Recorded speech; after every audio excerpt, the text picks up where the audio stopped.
I thought a cool point to start would be okay. I know you from jiu-jitsu, but before that, there was fencing. Can you tell me a little bit about your fencing past? First of all, can you explain fencing for someone that doesn't know what fencing is? How do I explain fencing? So it's a sport where there are three different weapons. I fought, I think in English it's foil and épée in French. And there's also sabre. I don't know the word in English, but Three different swords. Okay, yes. I So didn't it's know like that. Okay. three different like disciplines. Like in jiu-jitsu, it's no gi and with gi, right? Okay. So they have similarities, but also like differences. And I started with foil, and then in Switzerland, we like the national team only does épée, where you can like make points on your whole body. And Hmm. with foil, it's only the upper body without the head and without the arms. This is like the big difference, but also the style. So yeah, that's and Okay, so the main target is okay. There's three different swords. I didn't know that. I thought it was always just the single pointy Zorro sword, yeah, and the goal is to it's points based, like jujitsu in a way, yeah, right? points Okay, and time, also time. okay. And how did you get into that sport? Well, when I was, I think around 5, 6 years old, we had like a course during the holidays, the vacation, school vacation, where I went to school and where we could try out sports and things. And there I went to fencing and I liked it. Well, I mean, how you can like it at that age, but my parents then signed me up and I started.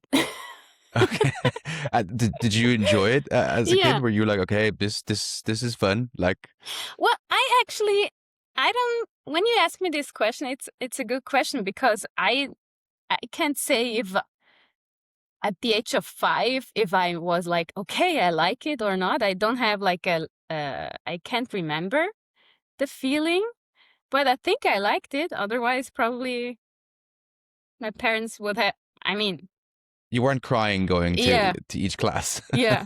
But there was a Okay. phase, so I started it. I liked to train, and then I tried out some competitions, and um, how old? I think I was like 9 years old or something. I had a little crisis. I told my parents that I don't want to do that much competition. And it wasn't, I mean, compared to later, wasn't much, wasn't many competition. So, and then I thought, I just want to train, but I also want to have like another life and stuff like this. And then my parents said like, yeah, what's the problem? But then like with 12, yeah, 3 years later, it was me who wanted to go like to other competition. I joined the youth national team, and then also I switched from public school to the gymnasium, sports Yeah. and artistic gymnasium in Zurich. And yeah, so from then on, I did fencing as a competitive sport. Okay. And do you ever miss it now? When's the last time you've picked up a feather? Is it or A foil, a foil? weapon. It's a weapon. Yeah. Um, when I stopped, so with 19, I had a burnout. Yeah, it's called a burnout. I think I just was. It was everything was too much. So, and I decided. I mean, maybe from the outside it looked like okay, she just like woke up and said, I don't want to do it anymore. But it was a phase. But when I decided I don't want to do this anymore. I don't want to do this as a hobby or like just go to training twice a week or once a week. Because normally probably people would say like, okay, let's cut down the amount of competition or training. But I didn't want to do it anymore. So there it was the last time. I still have all my equipment, and I was thinking also with a friend which I have from fencing. We were like, okay, maybe we can go once in a while again, but it never happened since. Okay. And I mean, you teach kids sports now, and you work with kids. Um, do you have any reflections as a child starting a sport, getting into it, going training, and then to the burnout at 19? Like, what, I don't know, what advice would you have for parents looking to make sure their kids are doing this sport? So in my case, it was special because I don't think that it was my parents' fault that I got a burnout, because I don't think that they pushed me too much. It was me that I'm just very hard on myself all the time. It was like my life in general. Like in school, I studied a lot, and in training, I always did more. Like probably too. I didn't have to do that much to have good grades, but it just, yeah, it was an inner pressure, Drive yeah, or drive that yeah, I had. yeah. So which is good on one side, but on the other side, it can lead to a burnout too. It's not always the outside. So, but still, I mean, with the kids now, I think it's important that, especially like under 10 years, when the child is under 10 years, that they should have fun. It's not about like, oh, you need to hit that technique, or you need to win or compete. um it should be fun. And when a child wants to do competitions and likes it and likes to do more, then I think you can also push, but always with the explanation, like, okay, when you want to do it's not, a lot of parents, I think they think, okay, it would be nice that my child goes to competition and does this as a competitive sport, but it's not only fun. You will have to fight with your child. You need to push a lot, because it's not everyone does, the others do more, so it's not only cool, like, okay, my kid goes to competition and wins or whatever. It needs a lot of work. So yeah, it needs a lot of explanation also and talking with the parents, because especially if they did no sports like in that way, maybe they did it as a hobby and they don't know what it means. So yeah. So the importance of fun. I think, yeah, that's also an important uh, thing for adults to remember sometimes too, like while Yeah. doing sports. Yes. um, okay, maybe now you could take me back to white belt scout. Do you still remember the first time you put on a kimono in your first class? Yeah. It was November 2017, and Oh, I you went remember to, the month. Nice. yeah, I Nice. went to a Nice. trial class at Carson Gracie Zurich, and I went because my dad. It was the time where BJJ came up in the UFC, and my dad told me for a while then that, I mean, it seems a cool sport. I should go try it out, and during that time, I had a time where I did a lot of like strength training, but nothing like competitive, or not like a discipline. I didn't learn a discipline like not that strength training isn't a real sport. Maybe some people would, It's but yeah, for yeah. It's me, just it's different, not. I guess. Like it's yeah. And then I went there, and I liked it, and I signed the contract. Yeah. And did you go on your own to to your first class? Do you remember Yes. that feeling of going? Yeah, Were you it was, nervous? yes, because I went there, and then I stepped in the door, and then I saw only men training, and actually the head coach where I I texted with him if I can do a trial lesson, and he was like, yeah, come on, you can come by. But then he wasn't there, and I was like, okay, and then for one moment I was like, okay, maybe I should just go and leave. But then I was, no, I Like, came here, now you just try it out. And then, but the guys were really nice. The guys that were there were nice and showed me some things. And yeah. and from your first class, were you like, right, this is my new sport, or did it take a while to No, grow on it you? was really right away. It's hard to um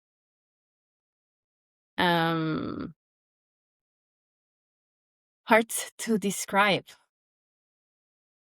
you You know. you felt it straight away. You're like, okay, Y- I found my Yeah, new thing. it was Really? so Okay. different from Yeah. fencing.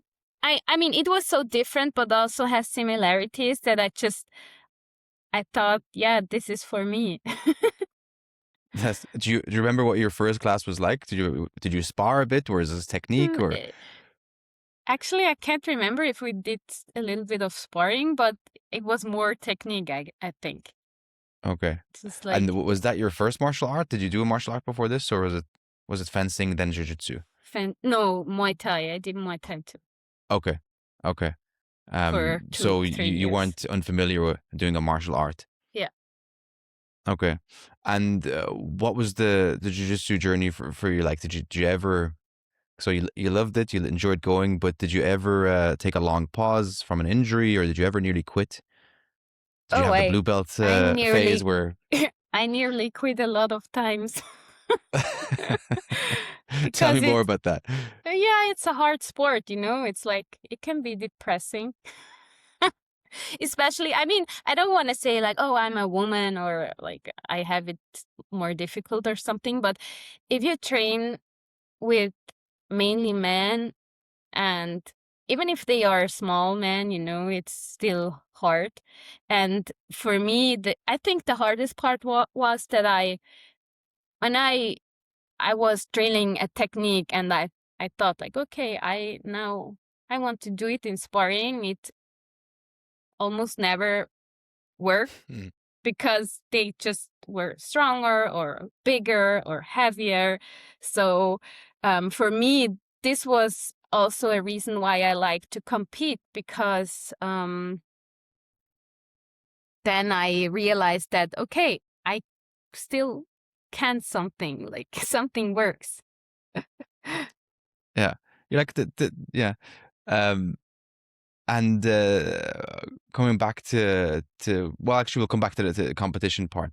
Tell me about advice for men, maybe when a girl comes into the gym, it's their first week or so on. What advice would you give to men in jiu-jitsu, rolling with women, or learning a martial art with women? So what I would tell a woman, or What what what would you advice? tell maybe you're a white belt, you went into a gym and there's higher belts there, right? Hmm. What examples should they set when rolling with a woman? So I think for me, sometimes you hear about men don't know how to roll with someone that's Hmm. lighter than them, different body frame, different strength. Um, yeah, there's different aspects of it, But as a strong black belt, what advice would you say to men that maybe like just feel awkward rolling with women? They don't know how Hmm. to roll with someone that's a different body type to them. Yeah. I think it's from a man perspective. I imagine it's a hard thing to do it like the correct way, you know. So because I already roll with men who were just too, like, they were, oh, did I hurt you? They touched me a little bit harder, and oh my God, like, and this is also a little bit, for me, it was like, no, I'm not gonna break, you know, so it's okay. But also there are others who can't, like, they don't know the strength they have, like how strong they are, so they can't uh, they just go too hard, you know. So I imagine it's really hard to have like a middle line. And also, I think what I would say is to try to use more technique than strength, but I think this isn't always that easy, as said, you know.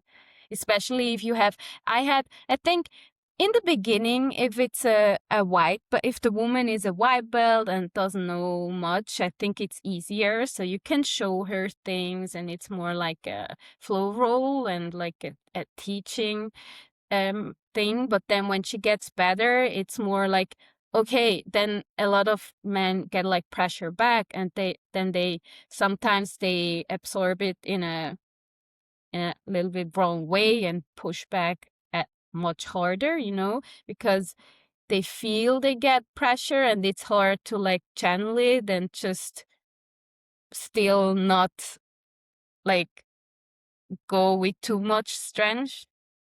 Yeah. Does this Yeah. make sense? Yeah. And Yeah. I think it needs a lot of experience. That's also, and some actually they never get it. I think it's also a more characteristic type for me, I think. So when I go in a dojo, and I don't know the people, and I always watch them roll a little bit. So I can see, okay, I can go with him, and I think with that guy I'm gonna pass, you know. So just to protect myself or my body, not, yeah, because I don't want to hurt myself, you know.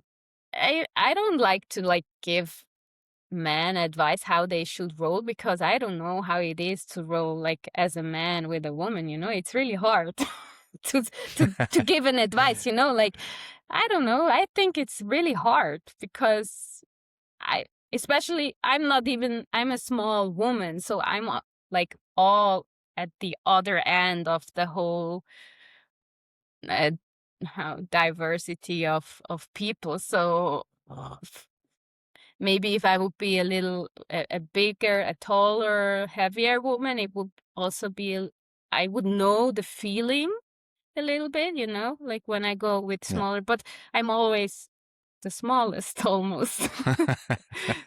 Yeah. It doesn't feel it when I'm rolling with you. Definitely, I don't feel it. Um, so then, what advice would you say when if someone wants to start jiu-jitsu, man or woman?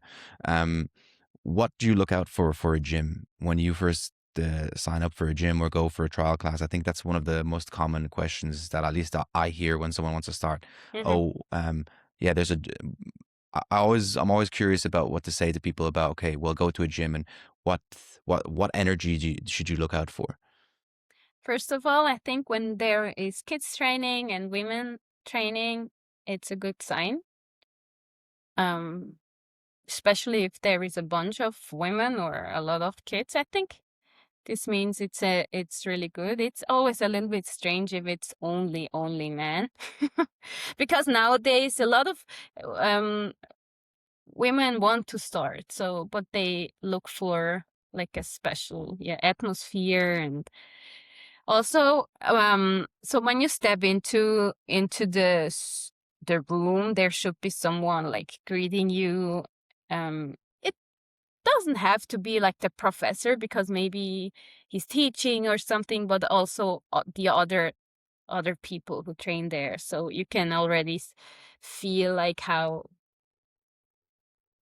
the atmosphere is. So the kind of people who train there. And I think also structure, like a training schedule, and like um that you can do a trial lesson for free, and then receive information about the memberships and stuff like this. Because sometimes when it's just like, oh, we don't have this, or it's all like a little bit not so Chaotic. organized. Yeah, chaotic. It's for me at least, it wouldn't be the right fit. Yeah. Um, Yeah, I think that's a good point. I think maybe the origins of jiu-jitsu is usually in a basement somewhere and there wasn't that many people training, but now mhm, I think it's got so popular that yeah, these are good things to look out for, like a purpose and a structure, and that you walk into somewhere that feels that okay, people care about this place and mhm. what they're nourishing. That I totally agree with you on that. And maybe also, I mean, there have to be rules, like certain rules, because it's always when a lot of people meet each other and it's a group, there need to be rules, like not, you can't like do whatever you want, like you need to wear shoes of the tatami or something like that. But too much rules for me, or like too much military style, would also be like, if someone doesn't tell you um that he or she wants to go to the toilet, or she forgets and then she comes back and he or the professor tells you like, why didn't you tell me, like a maniac, I wouldn't like it. Yeah. It's Yeah, not. So I mean, you can say, so with the children maybe we say that also they need to tell me when they have to pee or something, because I want to know where they are. But an adult, I mean, yeah, they it's a should know. different Yeah. purpose. Yeah, yeah. Um, So tell me a bit about Alcateia Jiu Jitsu then. So you and your husband Lucas opened the gym together about 2 years now, no? Or Almost, yeah, 2 years and 2 months. Yes. 2 months, right? Really went by quickly. Hmm. Um, so tell me a bit about when is the first time you even had the idea to open a gym, like when you thought about it? And yeah, how's that process been? I thought about it a long time ago. I think actually before I met Lucas, it was like, okay, I think when I reach my black belt, I want, maybe this would be something I would like to open or to have or to do. And then with him, it got a lot easier or more realistic also, because I think it's good to have be like a woman and a man together. I think, for, not that it's not possible. I mean, we have a lot of now, uh, more and more schools are coming up who are led only by women, and there is also I think one, I mean, at least one I know of, no, two I know about, who are only for women. So this is an option too, but I thought, for not for like in Switzerland to have success, you need both gender, because otherwise it's gonna be really hard, you know. So, and then, I mean, I only received my black belt in the when we already opened the dojo. So, um, but Lucas, he was already black belt for some years, so it made more and more sense to do it together. Um, and then actually we started. It was, I think we started to look for places in, when was it, 2022, but it wasn't that easy. And we had one, but they needed so much time to reply to us. Then we wanted to visit the location, and then the guy didn't show up, and then the second time he forgot the key to the place. And then it was like, in this month and weeks went by, and then at the end, in 2023, we the place we have now like popped up, and we went there, and it was like, okay, it's cool because it's a one room without like a lot of walls or stuff, so it was perfect. And then we started, and actually we built everything in 2 weeks. Like from the moment we had like the contract, and it was 2 weeks. Yeah. and then we opened. It was a hard process. I think I never, and then also the first year um was the hardest. I Yeah, sleep wise, I think, because I've never slept uh so few hours in my Tell life. me about that. What was on your mind? What was keeping you up? Is it the pressures of running a business, or what was? I think it's just I'm used to do something like that, just like you know, you have to go through it. It's just wake up, do it, go to sleep, you know? It's yeah. So I think yeah, so my I I learned that early in my life, I guess. And so it made it easier, but yeah, it was hard. I mean, still is, but it was a hard phase because also I worked I still work another job, but then I work 100% on the side. So, and in the evening, I had to go not only, I mean, it was more teaching than training. And it was just, I had a lot of times where I was driving home and I almost fell asleep. Oh, But Te- tell me about some of those challenges. I think a lot of people romanticize the idea of opening a gym, especially maybe as you get along with jiu-jitsu and you spend a lot of time on the mats, and you're like, okay, maybe I'll just open my own gym. Like, I think it would be cool to have a dojo. mm, Um, what's the reality check about opening a gym? What's maybe something that you didn't expect that surprised you that was hard, or maybe also something that you thought would be harder and that was easier? I think it's also with the profession like fitness trainer or fitness coach. A lot of people think like, okay, I don't like working in an office anymore, so let's be a fitness coach. And then they realize that it's not that funny all the time. So you have to clean a lot and like have to deal with other stuff. So I think this is the same thing with opening a gym, like a jiu-jitsu school. Um,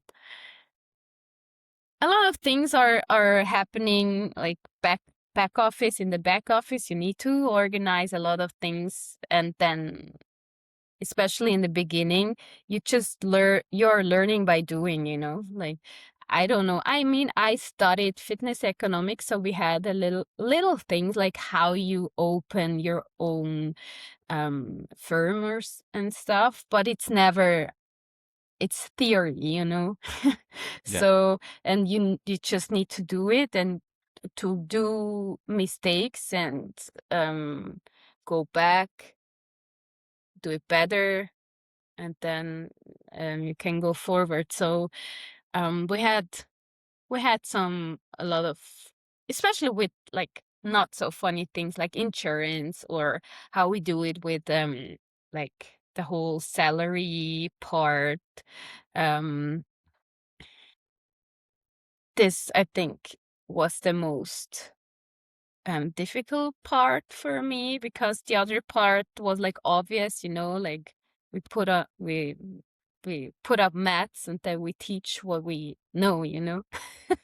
And yeah, and also like the worrying, oh, will we make it? Will we have enough people who are interested? And not only for like the beginning, but also like it's still, I think it never goes away, I guess, when you have an your own school or other business, you know. It's always worrying also. And you need to be like, I very you need to have a good mindset and stay positive, otherwise it's going to be even harder. And for me, this, I think, is still the hardest part. And this is Lucas's part, to be positive and like, okay, everything will go well. I'm more like, but what if not? You know. So, but I think it needs both sides, so you can like, you don't like walk in blindly into things. So, but also I can't be, if I don't know if I would already have opened a gym like 2 years ago, if it wouldn't if I wouldn't be with Lucas, because Mm. he's like, okay, I only have this, it needs to work. So for me, growing up in Switzerland, it's like, okay, this is my dream, but if it doesn't work, I mean, I can do. I know he could do other things too, but his mindset is no. This is the only thing I know, and it needs to work, and this helped me probably to also just go for it and do it. Yeah. I guess it needs that all-in commitment, yeah. And yeah, Mm-hmm. of course, I think he could do something else too, but yeah, it needs that drive of it needs the positive person that's not gonna worry and he's like, oh, this is gonna work out, and he's the person that also worries about the details. So, Mm-hmm. and it shows. Maybe tell me a bit about the. I love training there and I love the atmosphere there, and I'm really proud whenever I bring new people and they leave loving it. Can you tell me a bit about how do you want someone to feel after they've had a training in Alcateia Jiu Jitsu, or what's the atmosphere that you try to instill in your own gym? So first of all, that everyone is welcome. It doesn't matter like from what you work or where are you from, and in what you believe in. Like, I just want that everyone that come, it doesn't really matter, like what we do here is like it's jiu-jitsu. It's like a get together, and yeah, this is the main thing, like a family, like a family atmosphere. um and also, I don't want that the people are afraid of learning new things, because jiu-jitsu is a lot. You need to go out you step out of your comfort zone a lot, not only in the beginning, but also later. And it's a long journey, so you should feel comfortable. So I want to give them like an atmosphere where they feel comfortable. They can, um, and they have the courage to show themselves, also vulnerable. Vulnerability, yeah, Yeah, yeah. because this is what you do when you train jiu-jitsu, because you get into position where you think like, oh my god, or oh, this was embarrassing, or you try something out and it doesn't work and you think like, oh my god, this was embarrassing, but I mean, it shouldn't be, and so I think those are the main points for me that are important. I think that comes across, and absolutely, yeah, you have to not judge yourself too much. Like, otherwise, you're not gonna stay very long in the sport, Mm-hmm. because yeah, no matter what belt you're at, you're always gonna be learning. Um, so tell me a bit about your competition days. I remember going to the European Championship together, and a lot of people, I think you get this a lot, where people say like, "Oh, Scout looks so calm, like she looks so focused, and she's not Mm-hmm. nervous," because everybody's nervous, like.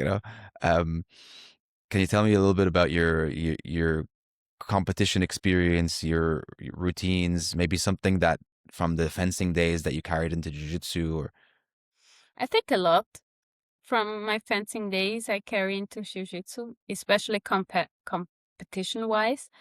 It's because competing is something you have to learn, and it needs a lot of experience. I think that you know how to handle the pressure, all the feelings you have, and because it's different in training. I mean, you can do like a competition simulation, but it's never gonna be the same, because even you go to a new place, you compete against people you don't know. It's a lot of people are watching.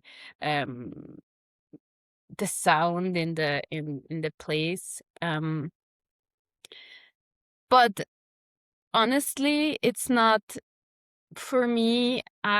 Even though I did, I don't know how many competition in my life, I sometimes I still feel like anxiety. Um, One time it was really bad. Actually, it was as a blue belt. and I almost lost it before the competition. It was like, but then I called my sister and I talked to her, and then it was one of my best competition. But still, it can still happen even if you have a lot of experience, you know. So, but for competition, I'm all about like routine. So I like to do like the things the same way. So just that I have, that it's nothing, like it's a new place maybe, but I know what I'm doing. So, um, like for example, what I eat. So if my weight is good, I try to eat something before I have to weigh in, and I like to eat like a bread with butter and honey and a banana. So it's always this. Here I know that it's gonna work with the digestion and stuff. It's not something new before a competition. And then I like to go to the competition like with some time ahead of my fighting time, so I can just like listen to the sounds, have time to look for the toilets where they are, and look for on what mat I'm gonna fight, and then have time um to warm up. For me, some people, they don't like to warm up a lot. I like to warm up. It's like first I do some stretching. I start listening. When I start warming up, I start listening to music.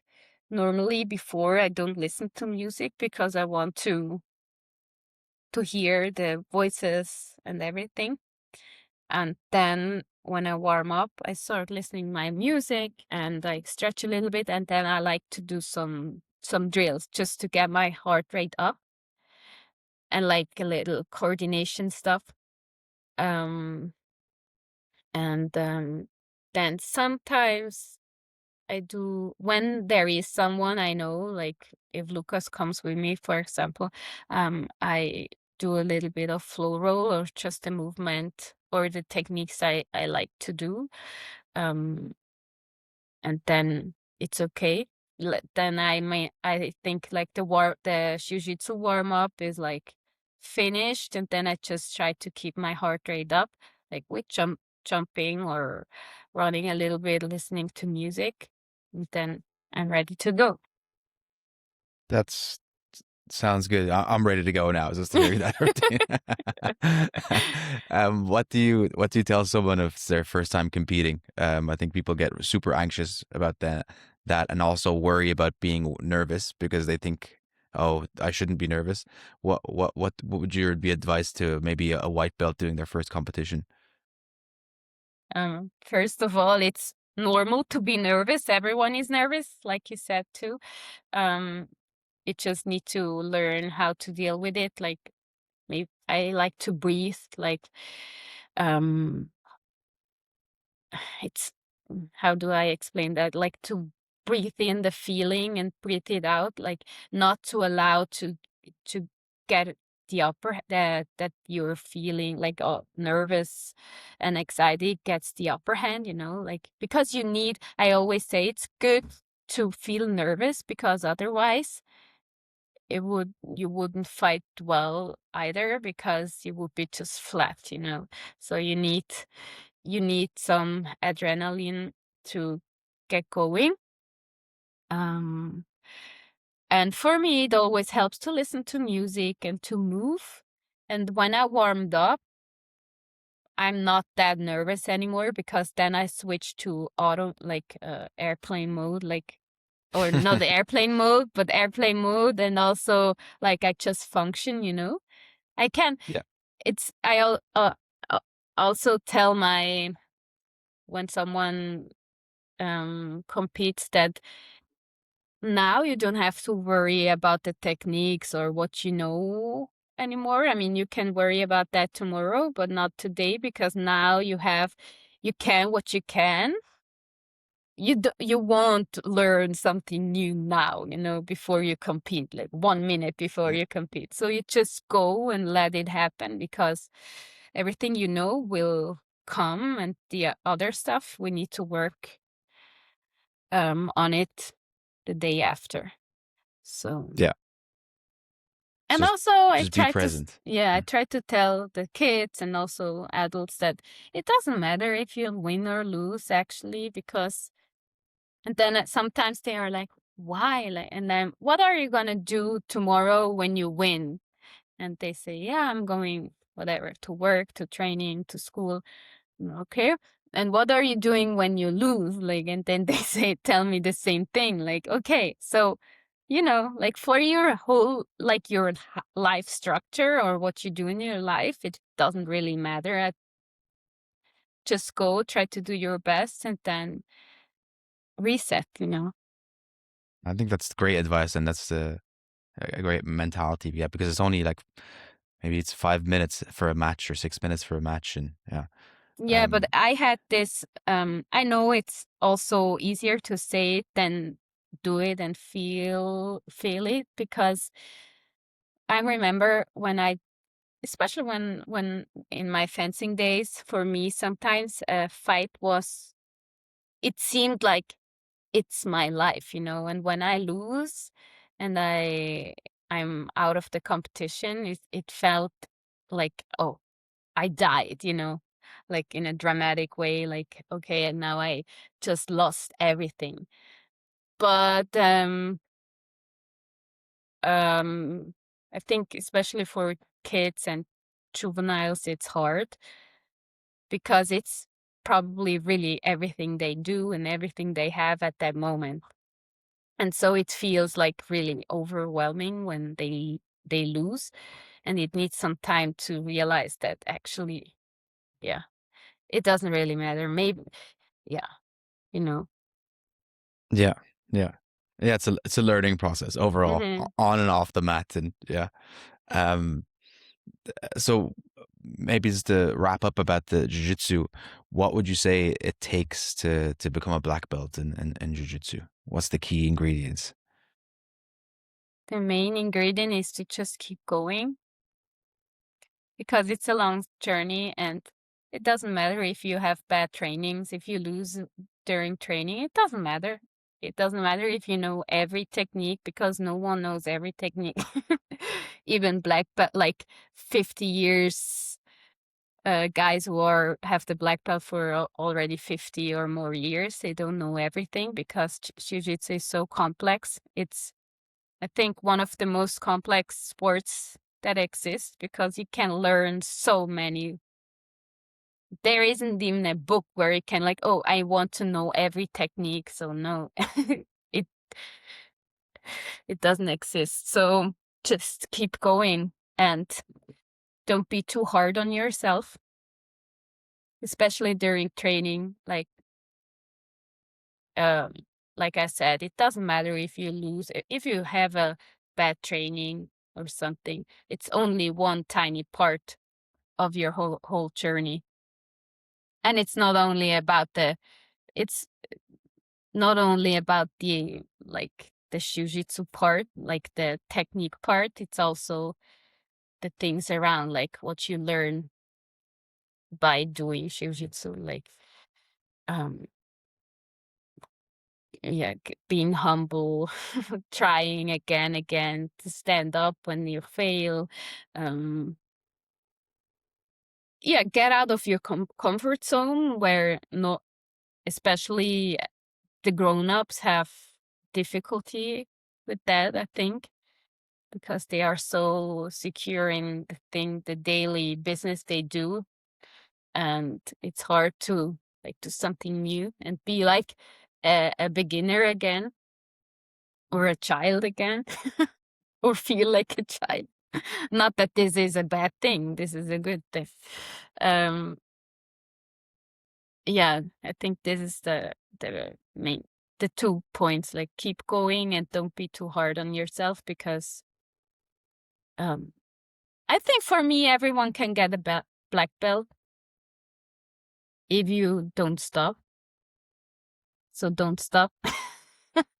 And the rest, like, okay, when you say, okay, I want to be a world champion black belt, this is like a different thing. But the black belt, everyone can be, and it needs time, it needs work, but it's not something that's not possible. Tell me about um, becoming a mom, the changes that come with it, not just as an athlete, but just as a person, especially, a lot of my friends are having kids now, and I see the challenge it is. Like, maybe the first thing that you hear about is the lack of sleep, right? But I'm sure there's different layers to it. Uh, how's that experience been for you? I think for me it started when I found out that I'm pregnant, because I was like, I recently just received my black belt. Then I felt like I started competing. I did my first competition as a black belt. Then I was like, and I even thought about doing the no-gi worlds. But even though I haven't trained no-gi so much the last years, since I broke my nose. So, Oh, yeah. So it was like, but I felt like, okay, maybe I'm gonna do it. But then I found out that I'm pregnant, and it's just like I had to switch like everything I thought I'm gonna do. Not that I was very happy and I was nervous and stuff, but it was a process. It's like now I'm not a priority anymore, and I need to stop thinking like, oh, what competition I'm gonna do next. It was just like, okay, now I'm gonna be pregnant for 40 weeks, and then um I give birth, and then I see how it goes. And maybe I'm gonna go back to compete. you found out that you were pregnant. You already did a competition while pregnant, which you didn't know, right? Yeah, If I recall correctly. the it was very weird. I was in Lisbon, and I had 2 fights actually, but it was already, I had to fight up like a heavier division. I did um I think feather, yes, one up, and then the open class. So I had 2 um fights with heavier women, and I already felt like I'm very tired, and I thought it's so weird. Like, and I did a good job, but during the like mid fight, it just I got so tired, like extremely tired. Like I never had that before. Like, what's happening? It's weird. And then I had like stomach issues. And it was funny because my sisters, they were there too, and they said like, but you think maybe you're pregnant? And I was like, no, no way. Like, it can't be. Like, I don't know what I was thinking, but like, no, I would know it. And then I went home, and I had to vomit a few times, and I felt very bad. And first I thought I have like a stomach flu or something, but then at some point I felt like, okay, I just gonna do a test. And then I bought like, I think 5 different brands of pregnancy tests. In that week, Lucas was away. He fought the Pan Am Snowgi. So I was at home, and every test was positive, and I was like, okay, yeah, you're pregnant. And then I had to wait until he comes home because I didn't want to tell him over the phone. And then it was funny, his reaction. He was so tired of competing and traveling, and then he comes home and like, surprise, you're gonna be a dad. And he was like, okay. He didn't even like cry. He was very calm, like, and then he looked at me, and I was crying because, yeah, I was very anxious. And he was, aren't you happy? And like, I'm happy, but I mean, it will be a new thing. Everything's gonna be new, like especially in my life. But he kept asking me, aren't you happy? And I'm happy, but just I need some time still. But from that moment on, I think it just I grew into it, I think.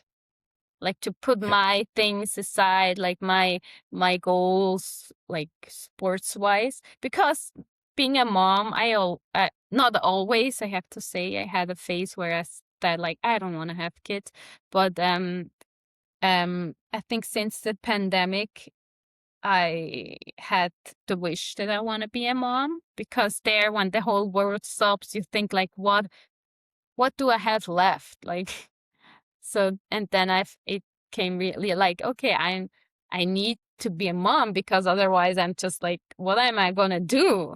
Like, Okay. this is my, yeah, I had that during that phase. Um, It was during COVID that shifted your perspective. You're like, okay, before that you didn't want to have kids or you didn't think about it Not as much. before, like some years before, like when I was around 20, yeah, 18, 20, I didn't want to have kids, or I think because of the split up of my parents, it was like I don't want to, like, that they have to go through something like that. Um but then um yeah, and I always had like the sport to like keep me busy, you know. So I didn't have time to think about, oh, do I want to have kids or not? It was always like, oh, maybe when I win this competition, or maybe when I get my black belt, you know, like something like this. Um, but then during COVID, it was, I couldn't like compete anymore for a time, and the training was also different, and I had to stay home and work from home, and then I had time to think, to reflect. So, and then I think there it was like I got the urge that I want to be a mom, but not like, okay, for me and Lucas, it was always, okay, now we opened the dojo and we need some time to get on our feet. Like, for him also, it was also always important, because we talked then, like, when was it, 2020, about having kids, and he was like, okay, but I want to have like more financial security first. You know, I think this is always the main thing, the main like worry of a man. I think, like, I want to be able to pay for things or to keep us alive, you know. Um so then, and it was okay for me to um yeah, but I knew that he wants to be a dad, I want to be a mom, that we will have children, but we never planned like, okay, we want to have it now, you know. And yeah, but then I think it happened, and it's really great that it happened, because yeah, I don't know if it would have fit in, or when it would have fit in. Like, it's never the right time, you know. So Yeah. Yeah, that's what you there's always hear. always, Yeah. yes. Yeah. And Yeah. you can never be, even if you have everything prepared, like a house or whatever you want, a good job, but then another thing is missing, you know. Yeah. Yeah. And what was the changes? Okay, so you found out you were pregnant, and then what was the, I guess, the mental challenges or experiences around before having a baby and after having a baby, especially it changes your life a lot, like, right? Hmm. From not training to, there's just a different calculation that goes into how you move about in life. How's that experience been for you? Hmm. It was, there were like good moments, or still are good moments, and bad moments, or not bad, like just like heavier or more difficult moments.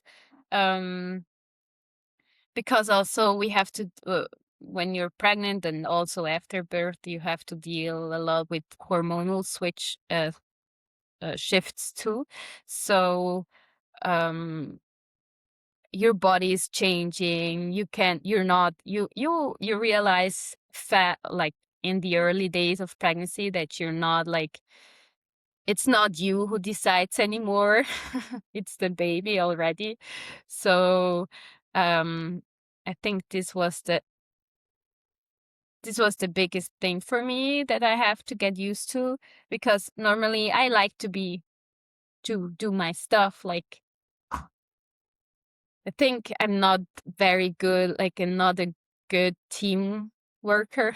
I like to do it on myself, So then I know it's done, and how I do it, like, okay.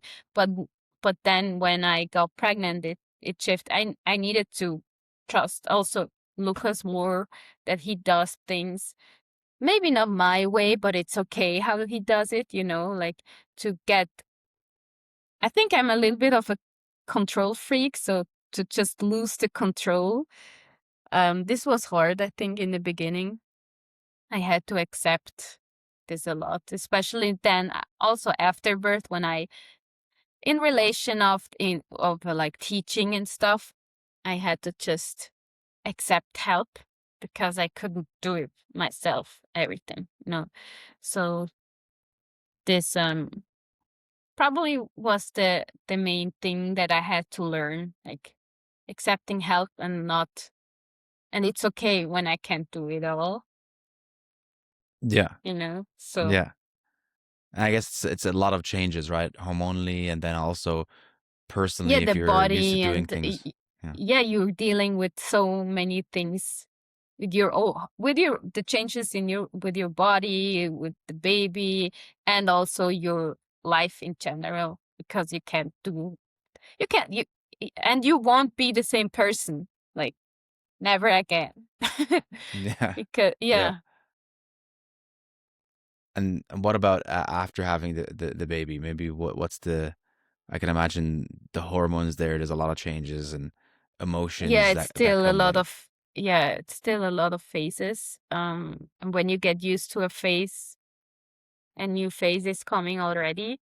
Not only, I mean, his development, but also I think with the body and the hormone, it's right after birth, it's different than now. Now I think it's getting a little bit back to normal again, but it needs time. I read that I think sometimes it needs 3 years to recover from a birth, like, to be like in the also hormonal state again, like before giving birth to a child. So um it's it needs time. It's probably the one of the biggest things you'll do in your life, so it makes sense that it demands all your attention.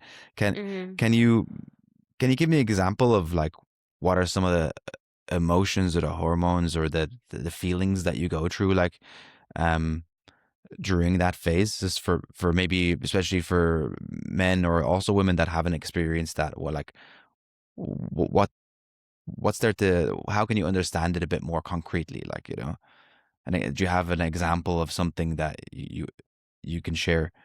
Now postpartum, Yeah. your turn.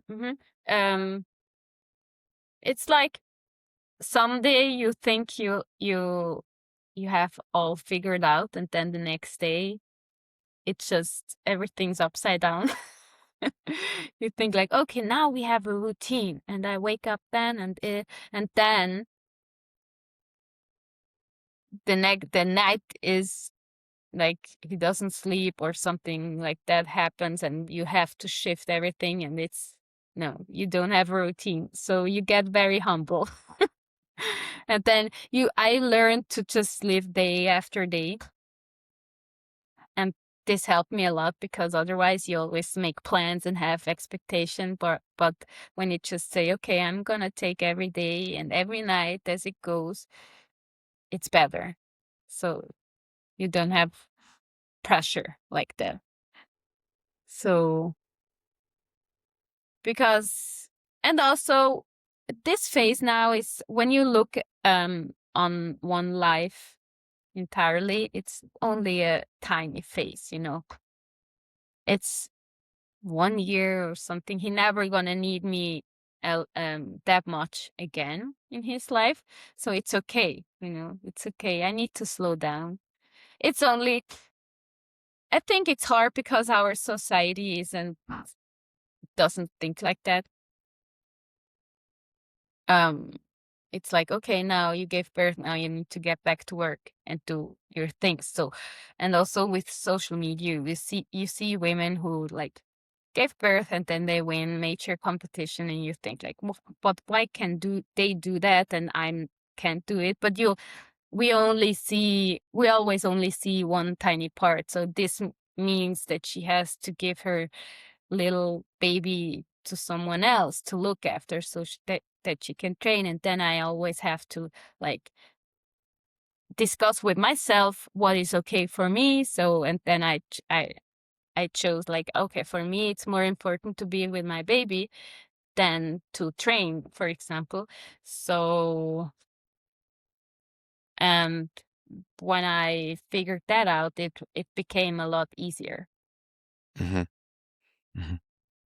Do you think social media has had a big influence on, like, look, I think social media has an influence on people in general, right? But how is it Hmm. as a pregnant mom being maybe seeing how other moms are? Like, do you see a lot of, like, do you find yourself comparing or saying, okay, that's different to how I am or how my experience this? Yeah, I think it's normal to compare yourself when you see like someone in like a similar spot, but I always have to remember that I don't, this is only one thing she shows, and I don't know how she lives or what her struggles are or something. It doesn't mean that only because now she's already back to training after, I don't know, 2 or 3 months postpartum, that everything is perfect. Maybe she has other struggles. Um, so that makes it better. Or just sometimes also just ignore or don't look at Instagram because and be in the moment, and just to trust that everything's happens as it needs to happen, and it needs time. And like I said, it's only a short phase where he needs me that much. So I want to enjoy this phase, and soon it will be different, and I will be back training like before when I want this.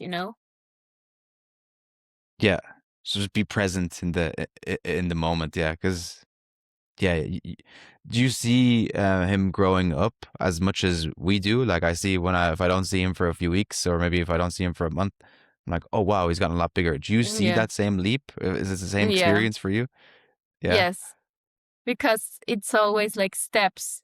It's like the same a little bit, and then suddenly he can sit or he can crawl. And then once they got it, gets really fast, and they get like professional in the new skill they have.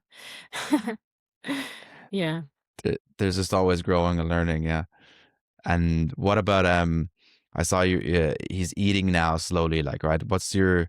And I know you're very conscious about what you eat, and as an athlete, and as what you put into your body, and what's that like with a baby? I feel like it's even more challenging with a child. Like, right, you want to make sure that you're giving them the best food, the best quality. For you, what's important there? Like how I start um solids with him, or Yeah, like in yeah, general. yeah. I In general, I guess solids and gen like, yeah, the nutrition part, and yeah, So for me, it's always like as natural as possible. This doesn't mean that I don't eat like processed sweets or something sometimes. Um, yeah. I I don't remember this. want We to talked make, about this after a competition yeah, before. I don't want to make rules for me, or like strict or restrict things, because I learned that this isn't for me. It's gonna backfire. So I try to cook at home and eat things that are, yeah, as natural as it gets. But sometimes it's okay also to eat something. Some. I don't know, like something that isn't that healthy, you know. And the Tell me same. about a bit more about that. What's your unhealthy snack that you like enjoying? What's the last unhealthy dessert you had? No, I mean I like cake, but also cake it's not necessarily unhealthy, you know.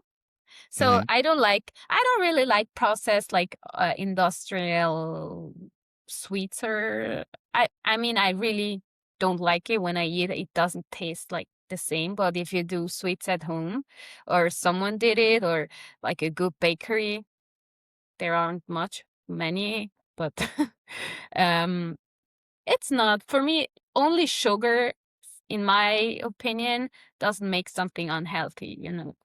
It's all the other artificial things like coloring or seed oils or um yeah, I don't know, like something that keep something fresh. Preservatives. Yes. And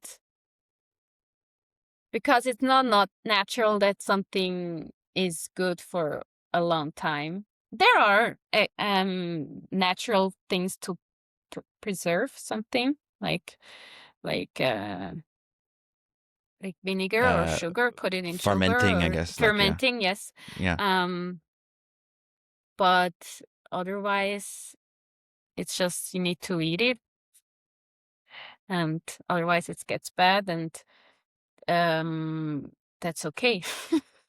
You know, it's not that I buy something, okay, it needs to be good for 1 year, so that's strange. Yeah, I think it's just also taking a pause and reflecting, like making your own bread sometimes where you don't buy Mm-hmm. bread that's, I think it's more common in Ireland, right? Like pan bread, where you have like this toast bread and then you can have Mm-hmm. it and it lasts a week or something, or maybe longer. Yeah. Where you buy, if you make your home fresh bread, 2 days later, it's like it's gone off because there's no Yeah. preservatives in it. Yeah. Yeah. So it makes a difference. And what about like the solids for a baby? What you started off bone marrow or something. I remember, right? Yeah. How was that? What was the thinking about behind it? I actually I try to feed him what we eat or what I eat. So, and I try to, so now he's still mainly breastfeeding, so it's human protein, and so it for me it makes the most sense to keep like giving him something similar so his stomach can adapt. And so it's meat and bone marrow, and so animal food, based food, eggs also. But now I also started with fruits and some vegetables. And yeah, it's funny how he starts eating and trying it out, and it's more like having it in his hands. And but yeah, it's cool. It's a cool phase.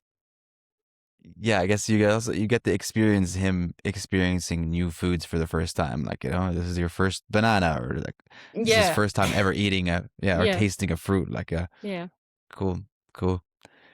Yeah, I think that was all my questions. Thank you so much. I learned a lot about you during this conversation. Like, yeah, I've known you for a few years, but definitely found out more layers that I didn't know about. Thanks so much. Thank And you. I'll add some of the details about the gym. Maybe someone wants to drop by for a class. I'll make sure I add all those information. Yeah, cool. Thank you.